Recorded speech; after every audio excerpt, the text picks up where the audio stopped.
मैं एक कहानी बताता हूँ कि एक वृद्ध ब्राह्मण थे। सुबह भोर में उठ करके नदी में स्नान करने जाते हैं।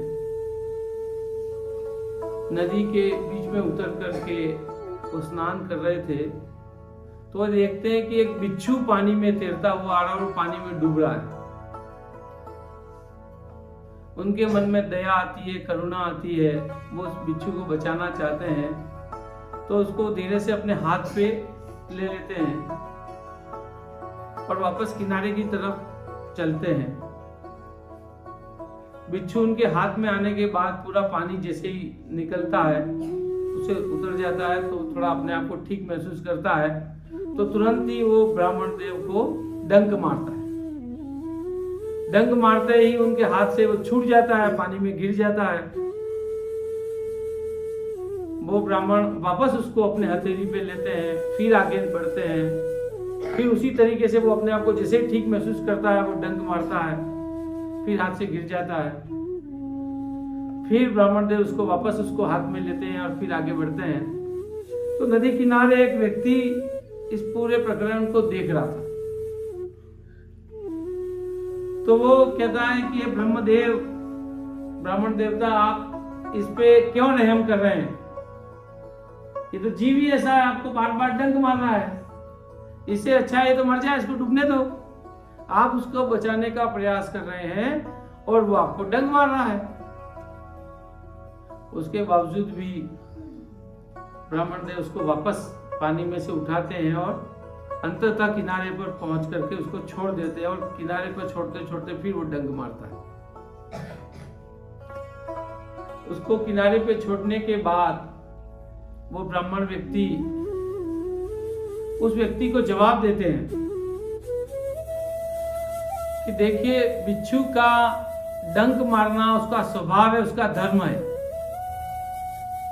जब बिच्छू अपना धर्म नहीं छोड़ रहा है तो मैं ब्राह्मण हूं, मुझे जीव का बचाने का मेरा धर्म है, तो मैं अपना धर्म कैसे छोड़ दूं? तो उसने अपने डंक मारने का धर्म का पालन किया तो मैंने उसको बचाने का पालन किया। ये आत्मिक अहिंसा है।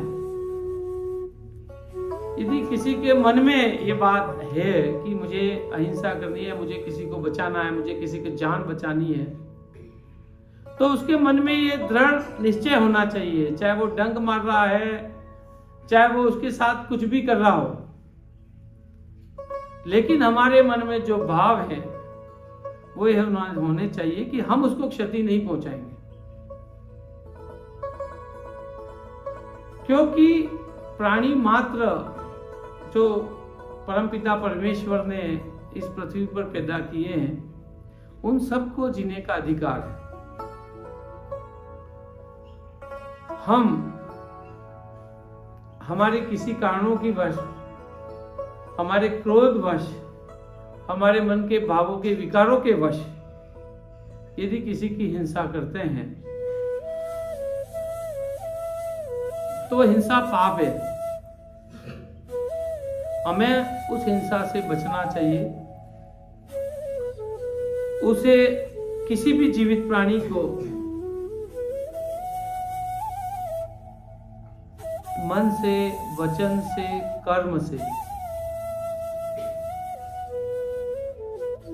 उसे ठेस नहीं पहुंचाना भी अहिंसा है।